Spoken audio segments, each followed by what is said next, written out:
रीना, कान खोल कर सुन ले। अगर ससुराल पर राज करना है तो उस ननद को पैर की जूती बना कर रखना होगा। अगर वो सिर चढ़ गई तो भाइयों की जायदाद में हिस्सा मांग लेगी। अरे माँ, आप चिंता क्यों करती हो? इस काव्य की तो मैंने वो हालत कर रखी है कि इसे दिन रात काम के अलावा कुछ सूझता ही नहीं।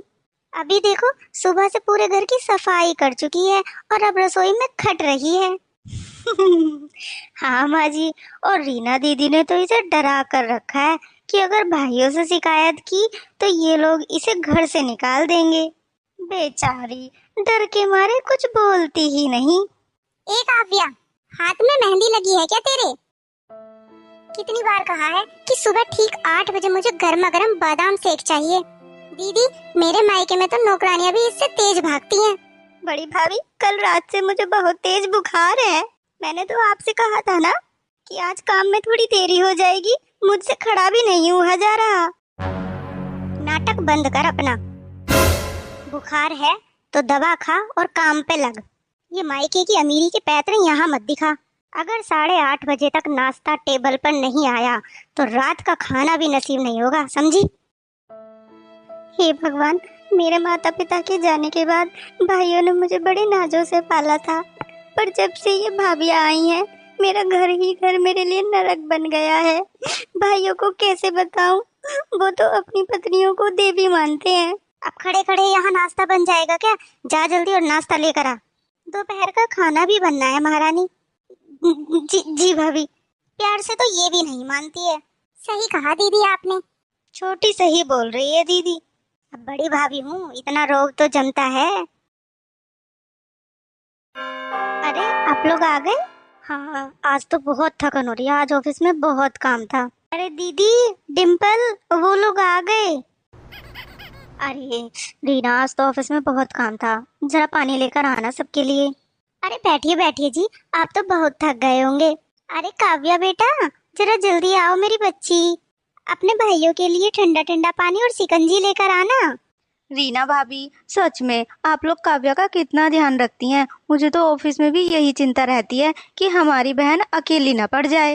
अरे आकाश जी, कैसी बातें करते हैं। काव्या तो इस घर की जान है। दोपहर में इसे थोड़ी सी खांसी क्या आई, मेरी तो जान ही निकल गई थी। मैंने खुद को अपने हाथों से इसके लिए काढ़ा बनाया और इसे बादाम खिलाए। और क्या भाई साहब, मैंने तो काव्या से साफ कह दिया है कि घर का कोई भी भारी काम को वो छुएगी भी नहीं। हम तीनों भाभियां हैं ना उसकी काम करने के लिए। वो तो बस आराम करे और पढ़ाई करे अपनी। अरे काव्या, तेरा मुंह क्यों उतरा हुआ है? तबीयत ठीक नहीं है क्या?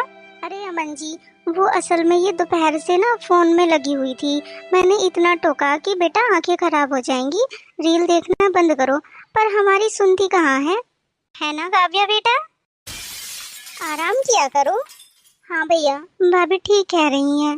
चलो ठीक है, पर भाभियों की बात माना कर काव्या। ये लोग माँ जैसी हैं तेरी। जी भैया। हाँ माँ, काव्या के भाइयों को तो काव्या की ही पड़ी रहती है, हमारी तो कोई बात ही नहीं पूछते हैं वो। अभी तुम तीनों कहाँ बैठी हो?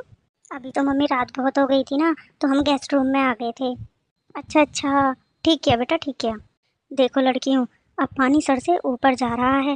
भाइयों का पूरा ध्यान काव्या पर रहता है। कल को उसकी शादी करेंगे तो जायदाद का एक बड़ा हिस्सा उसके नाम करना पड़ेगा। कोई ऐसा रास्ता निकालो कि ये हमेशा के लिए इस घर से और भाइयों की जिंदगी से बाहर हो जाए। माँ, आप फिक्र मत करो। काव्या के बड़े भैया कल ही 5 लाख रुपए कैश लेकर आए हैं बैंक से, जो उन्हें नए बिजनेस पार्टनर को देने हैं। वो पैसे मैंने तिजोरी से निकाल लिए हैं। क्या दीदी, लेकिन अगर भाई साहब ने पुलिस बुला ली तो? अरे बुद्धिहीन, पुलिस बुलाएंगे भी तो फंसेगी काव्या। वो 5 लाख रुपए हम दीदी के मायके भिजवा रहे हैं और चोरी का इल्जाम काव्या पर लगाएंगे। मैंने शाम को ही काव्या के कमरे की अलमारी में से अमित की तिजोरी की नकली चाबी और कुछ पैसे छुपा लिए हैं। ठीक है माँ, मैं रखती हूँ। अरे तुम दोनों फिक्र मत करो, मैंने पूरा प्लान तैयार कर लिया है। दीदी दीदी, मुझे तो बहुत डर लग रहा है। अरे छोटी, डर मत। अपनी इज्जत और अपने हाथ में यहाँ का पैसा और कारोबार रखना है ना, तो चुपचाप जो हो रहा है सब देखती रहे। हाँ दीदी ठीक कह रही हैं बिल्कुल। छोटी, अब मुंह बंद कर और दोनों सोने चली जाओ चुपचाप। मैं भी सोने जा रही हूँ। Good night. बहुत नींद आ रही है। भैया अनर्थ हो गया। अरे क्या हुआ, बताओगे भी? अरे क्या हुआ? तुम इतने घबराए हुए क्यों हो? भैया वो कल 5 लाख रुपए लाए थे ना, आज सुबह मेरे पार्टनर को पेमेंट करनी थी। मैंने देखा तो अलमारी का लॉक खुला हुआ था। क्या घर में कोई बाहरी बंदा तो आया नहीं है? रात को सब अंदर से लॉक था। हे भगवान, मेरे घर में चोरी! मुझे कहते हुए बहुत दुख हो रहा है, पर कल रात करीब 3 बजे जब मैं पानी पीने उठी थी, मैंने काव्या को आपके कमरे से दबे पांव निकलते देखा था। उसके हाथ में एक थैला भी था। क्या? नहीं बड़ी भाभी, आप ये क्या झूठ बोल रही हैं? मैं तो रात भर अपने कमरे में ही थी। मुझे तो बहुत तेज बुखार था। भाभी चुप कर चोर औरत, अब रोने का नाटक मत कर। भाई साहब, ऐसे ये सच नहीं उगलेगी। चलिए भाई साहब, इसका कमरा छान मारते हैं। ये देखिए, मिल गया सबूत। ये रहे वो पैसे, और चाबी भी बिस्तर के नीचे ही रखी है भाई साहब। बाकी पैसे इसने कहीं छुपा दिए होंगे। काव्या ये क्या है? हमने तुझे अपनी बेटी की तरह पाला, हर ख्वाहिश पूरी की, तूने हमारे ही पेट में छुरा घोंप दिया। बाहर आओ तुम तीनों, और काव्या तुम भी। भैया, मैं भगवान की कसम खाती हूँ, मैंने पैसे नहीं छुए। ये चाबी यहाँ कैसे आई मुझे कुछ नहीं पता। भाभी हम मुझसे नफरत करती हैं, ये मुझे फंसा रही हैं। बस कर काव्या, अपनी जुबान से हमारी देवतुल्य भाभियों पर कीचड़ मत उछाल। इन्होंने तुझे अपनी सगी बहन से भी ज्यादा प्यार दिया है, और तू इन पर चोरी का इल्जाम लगा रही है। मुझे नहीं पता था कि हमारी बहन के भेष में एक चोर छुपी है। ले जाओ अपने ये चुराए हुए पैसे और निकल जाओ हमारे घर से। चलो अब उठो। भैया भैया, मेरी कोई गलती नहीं है। निकल यहाँ से। इस कुलच्छनी को इस घर में 1 मिनट भी रहने का हक नहीं है। भैया, अगर मुझसे कोई गलती हुई है तो उसके लिए मुझे माफ कर दो, पर ये चोरी मैंने नहीं की। रीना, कह दो इससे चली जाए यहाँ से। सुन लिया? चलो तुम दोनों भी अपने ऑफिस के लिए निकलो, मैं भी निकलता हूँ। जी भैया, माँ ने सही कहा था, हो गया काम। मैं तुम्हारे जेठ जी से बोलकर एक नौकरानी और रखवाती हूँ। घर का काम कौन करेगा ये? हाँ दीदी, ये तो आपने बहुत ही अच्छी बात कही है। 3 दिन हो गए हैं काव्या को गए हुए, पर ऐसा लग रहा है जैसे कितने दिन से घर में नहीं है। हाँ भैया, पर पता नहीं काव्या ने ऐसा क्यों किया। अरे अमन बेटा, काव्या कहाँ है? 3 दिन से दिखी नहीं। चाची वो अपनी एक सहेली के घर गई है कुछ दिनों के लिए। रीना, शीला और डिम्पल कहाँ है? चाची जी वो तो पार्लर गई हैं। बेटा, मैं पड़ोसी हूँ, ज्यादा बोलना ठीक नहीं लगता, पर काव्या के जाने के बाद मेरा मन नहीं माना। तुम लोग तो दिन भर ऑफिस रहते हो, तुम्हें क्या पता कि पीछे से तुम्हारी पत्नियां उस बेचारी बच्ची पर क्या जुल्म ढाती हैं। ये आप क्या कह रही हैं चाची? वो तीनों तो काव्या को बहुत प्यार करती थी। अरे कैसा प्यार! सुबह 5 बजे से उसे नौकरानी की तरह खटाती थी, खाना तक नसीब नहीं होता था उसे, और जब तुम लोग ऑफिस से आ जाते थे तो नाटक शुरू हो जाता था।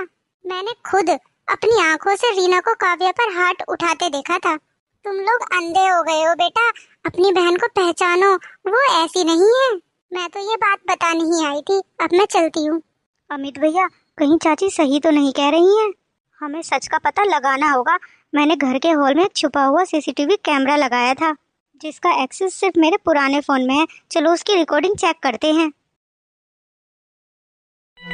हाँ रीना, तो वो 5 लाख रुपए ठिकाने लग गए ना? अरे हाँ माँ, आपके दामाद जी के 5 लाख रुपए अब आपके पास हैं। उससे मेरे लिए वो सोने का भारी वाला सेट बुक करवा देना। उस मूर्ख अमित को कानों कान खबर नहीं हुई। और क्या माँ जी, वे तीनों भाई तो इतने बड़े गधे हैं कि हमारी झूठी आंसू वाली एक्टिंग देखकर अपनी सगी बहन को थप्पड़ मारकर घर से निकाल दिया। दीदी, मुझे तो सबसे ज्यादा मजा तब आया जब मैंने काव्या की अलमारी में वो नकली चाबी छुपाई।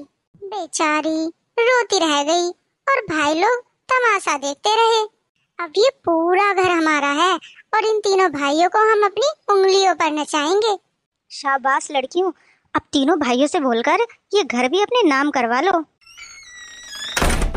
नीच कमबख्त और तो। अमन जी, आप लोग तो ऑफिस गए थे ना? वो तो हम मजाक कर रहे थे आपस में। हाँ दीदी सही बोल रही हैं, हम तो मजाक कर रहे थे। बंद कर ये घनौना और गंदा मुंह। मजाक कर रही थी? हमारी बहन को तड़पा तड़पा कर मार डाला तुमने, और कहती हो मजाक कर रही थी। मैंने अपनी मासूम बहन पर हाथ उठाया तुम जैसी नागिनों के चक्कर में आके। अगर मैं वो घर में कैमरा ना लगवाता तो हमें तो कुछ पता ही नहीं लगता। अमित जी मुझे माफ कर दीजिए, डिम्पल के कहने पर मैंने ये सब किया। नहीं भैया, रीना दीदी मास्टरमाइंड है। चुप करो तुम तीनों, एक ही थाली के चट्टे बट्टे हो। तुम जैसी लालची और जाहिल औरतों की जगह इस शरीफ घर में नहीं है, जेल में है। अमित अभी पुलिस को फोन लगाओ और इन्हें चोरी और प्रताड़ना के केस में अंदर करवाओ। नहीं भाई साहब, पुलिस नहीं, हमारे मायके वाले बदनाम हो जाएंगे। तो जाओ अपने उसी मायके में। आज से तुम तीनों का हमसे कोई रिश्ता नहीं है, दफा हो जाओ यहाँ से। चलो अमित और आकाश, अभी काव्या को भी ढूंढ के लेकर आना है। जब तक हम तीनों भाई इस घर में आए उससे पहले तुम अपना सारा सामान उठाकर इस घर से निकल जाना। ये हम तीनों ने क्या कर लिया, अपने हाथों से ही अपनी जिंदगी तबाह कर ली। न जाने कहाँ होगी हमारी काव्या। हाँ भैया, आसपास की सारी जगह पर हमने ढूंढ लिया है। अब तो एक ही रास्ता है, भगवान से ही मांगते हैं हमारे अपनी काव्या को। काव्या बेटा, काव्या हमें माफ कर दे बहना। हम अभागे भाई अपनी बहन को पहचान नहीं पाए। उन राक्षसनियों के चक्कर में आकर मैंने तुझ पर हाथ उठाया, मुझे जान से मार दे पर मुझे माफ कर दे। भैया ऐसा मत बोलो, आप लोग तो मेरे पिता समान हो, मुझे आप लोगों से कोई नाराजगी नहीं है। मुझे पता था एक दिन मेरा ईश्वर मेरा सच सबके सामने जरूर लाएगा। चल घर वापस चल बहना, उस घर पर सिर्फ तेरा राज होगा। उन पापिनों को हमने उनकी सही जगह दिखा दी है। हाँ छोटी, हमें माफ कर दो और घर वापस चलो।